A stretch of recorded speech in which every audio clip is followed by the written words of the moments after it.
So the best ways to protect ourselves from it, I guess, is using cash, like you were saying earlier, using a community bank, and getting involved. Well, I want to go into something else too, Yeah. besides the Nigeria. The reason it's a huge wake-up call, okay, go back to they want the CBDC chip in your hand.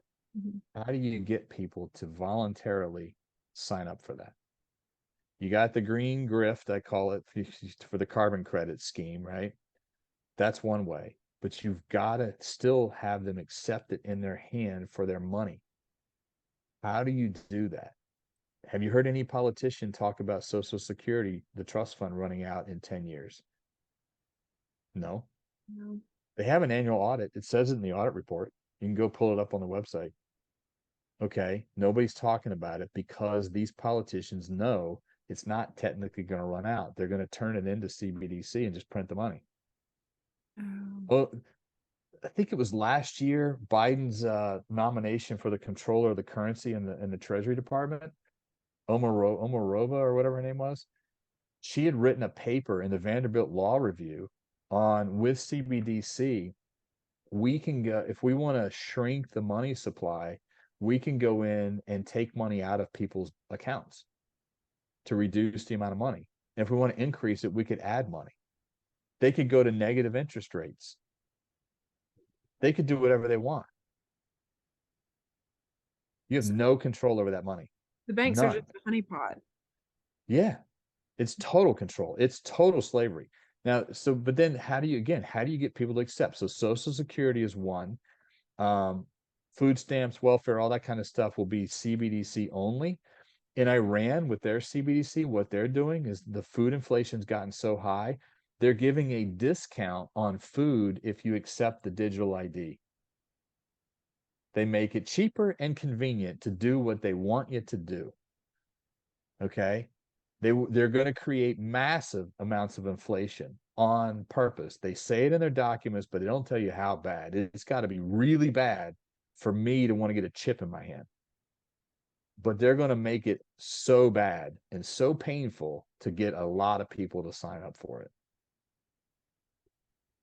You have to get you got to get your financial house in order.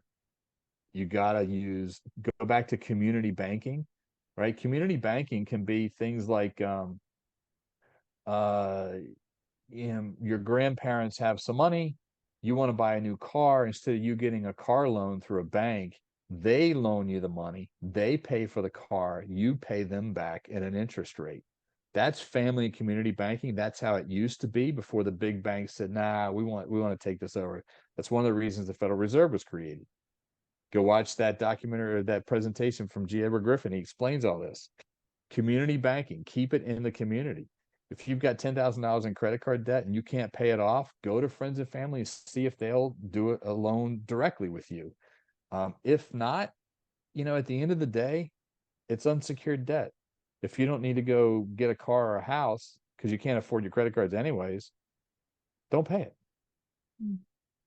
It Yeah. hurts your credit score for 5 years or whatever, fine. But that gives you money to go back then to just start growing locally and hoarding cash at home. And think about the credit card debt, right? It's what, for a lot of young people, it's 25, 30%. If you go to family, maybe they'll loan it to you at 5 to 10%. All that extra interest can go to pay down the debt Mm. to the family quicker. Who wins? You Who do. loses? The The banks. bank loses. Right.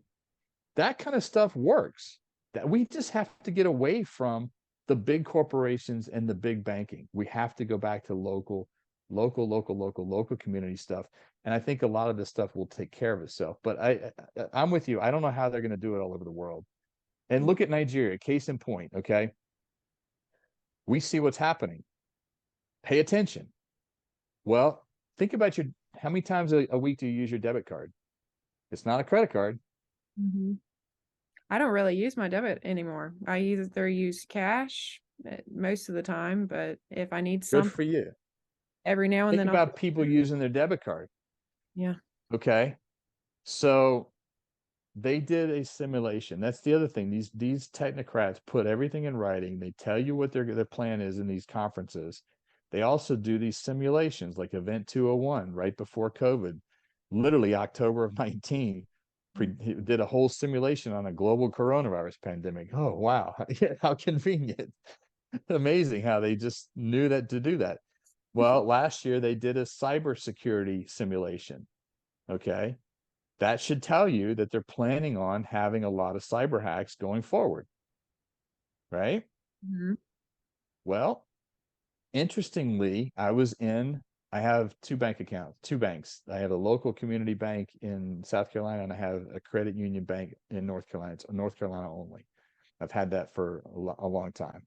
I was in that branch in North Carolina, in Charlotte, a couple weeks ago, and I had to go in because I couldn't figure out how to transfer money to my kids online. It wasn't easy. So I was in there talking to them, and I said, I'm going out of town. Is there a way, if I want to do it when I'm out of town, is there a way to do this, or can they go to the branch and then the branch calls me and I verify it? And she said, no, we can't do that because there's been a lot of fraud. Fraud's way up.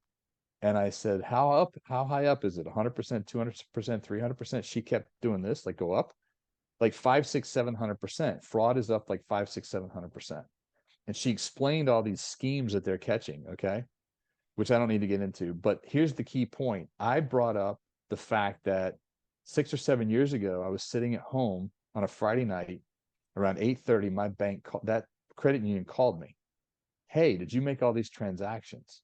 I get online, $3,500 had gone out of my account in like 20 minutes. It was all $210, $205 transactions in New York and LA. Mm. Clearly it was fraud. They shut the card down, the debit card. I had that money back in my bank account Saturday morning. So I mentioned this to that teller, telling me about all the fraud that's gone way up. She said, oh, yeah, we don't do that anymore. That's a huge red flag. Okay. Monday, an article comes out. They are expecting cybercrime to increase 300% in the next 5 years. They're going to start stealing credit card numbers and debit card numbers and hacking into people's money. Mm. If you're using a debit card and that gets stolen and they take $3,000 or $1,000 out of your bank account, you're not going to get it back in a couple of days. It could take 30, 60, 90 days to get it back. Stop using your debit card. I'm not telling you, I'm telling the audience. Just literally stop using it. Wow. This is all connected. Mm. That's hard to even wrap your head around. I mean, I knew the fraud was up, but golly, I didn't realize it was that bad. And can Oh, you probably, should hear the scheme she was describing. They were like getting college kids to go deposit these checks for like $2,000, and the checks were written on a real company's like they went and had their, because when you go to get checks printed, you used to have to have your bank print them. Now you can go, they tell you can go print them at Walmart. So these people would they would get a bank account number for a real company and create their own checks, write these fraudulent checks, and then have the college kids keep like 10%. Then they would take the money out and somehow the checks wouldn't clear, or the companies wouldn't even figure it out for 90 days. wow, better be checking your bank accounts if you have one. Yeah. Hmm. Again, the risk is on who? It's on us. It's not on the banks. We're taking all the risk and we hardly have any benefits. Hmm. Wow. Well, before we wrap up, is there anything else that you would like to share? Because this has been very informational, and thank you so much for sharing everything that you have so far. You're welcome. I think, I've done a lot of research. Mhm. It takes a long time to get to where I'm at. And it's almost like the 7 stages of grief. Yeah. When you wake up, you go through these like stages of you're pissed off, you're angry, you're overwhelmed. You don't have anybody to talk to. You have to get through that and just muddle through it little by little. It's overwhelming. I've read a lot of books. I've watched a lot of documentaries. I've read a lot of documents. You don't have to do all that, but you need to slowly start, getting up to speed on what's going on. Because if you don't, and you don't share it with other people, you have to start sharing it with other people, and you'll figure it out. Like when you can't, I call them newbies. When the new people figure all this out, they're excited, right? Oh, I'm going to go tell everybody. And then they try to force it onto people that are totally asleep and have no clue what's going on. That's a waste of time and energy. Mhm. For example, I was in a Clean Juice getting an organic smoothie the other day, and on the wall, it was written, if you eat non-organic food, you consume 16 pounds of glyphosate a year. So I asked the young lady, I said, don't you find it a little ironic that the people that have poisoned the food through glyphosate, the same companies are now telling us we have to switch to regenerative organic farming? And her response could go one of two ways, right? If she seemed open to information, then I could maybe educate her a little bit. But her response was, well, I think it's a generational thing, and the young people are teaching the old people. I'm like, okay, she doesn't get it. She has no idea, Mhm. right? So you figure that out. You can ask probing questions like that, and maybe you'll open some people's eyes, maybe you won't. Cash is easy. Every time I pay in cash and there's a young person that's taking the money, I explain to them why I'm paying cash. Because and it's real simple. I don't say about all the CBDC stuff. I just say, I don't want the big banks to collect a fee from me using my card, and that fee is paid by this business owner. Most young people don't know that, Mhm. and they can connect with that because everybody's against the big banks Right. when you get down to it. So that's an easy, way in to start a conversation, and then you can figure out, again, are they open to it or not, because you don't want to force it on anybody. And just even that little comment there, a lot of young people turn around and go, oh my gosh, I didn't know that. Well, how many of their friends are they going to tell? Mhm.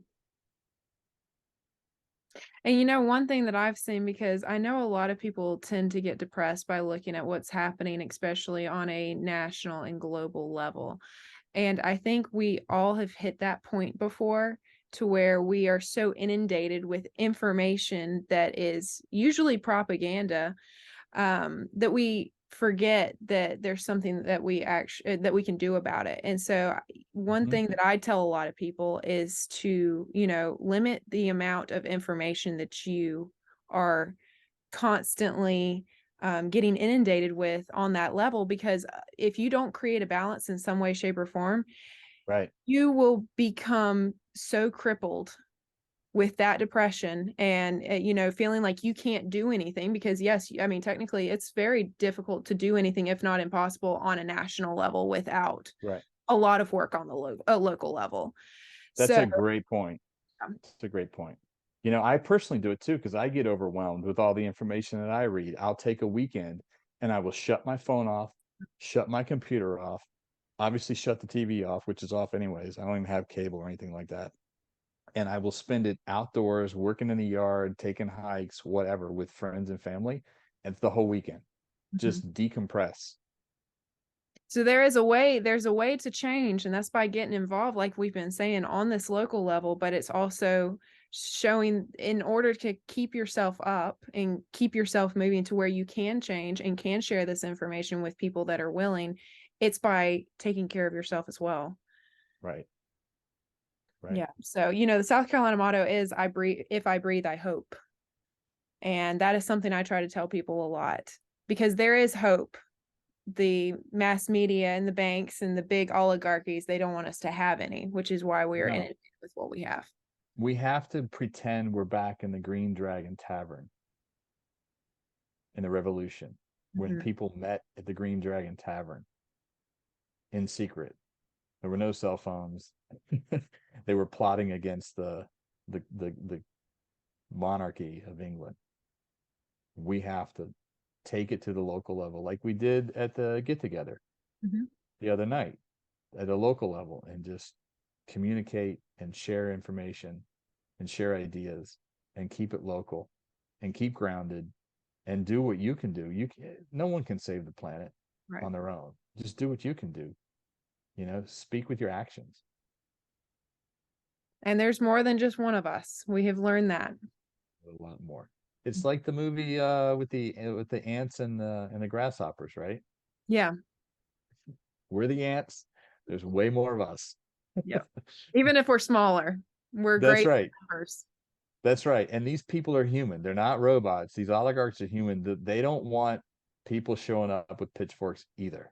And they certainly don't want a shooting war. In fact, in one of the original technocrat documents, it said, we will do this without one bullet and without one vote.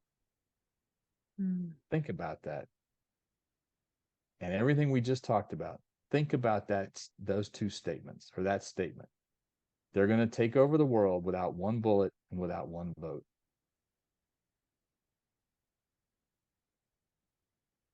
That's as powerful as it gets. Mm-hmm. Wow. Well, thank you so much, Jim, for joining us today and sharing all of the knowledge you have. We will definitely have to have you back sometime if you ever have time. Love to do it. Absolutely. Thank you, Alaina. Thank you.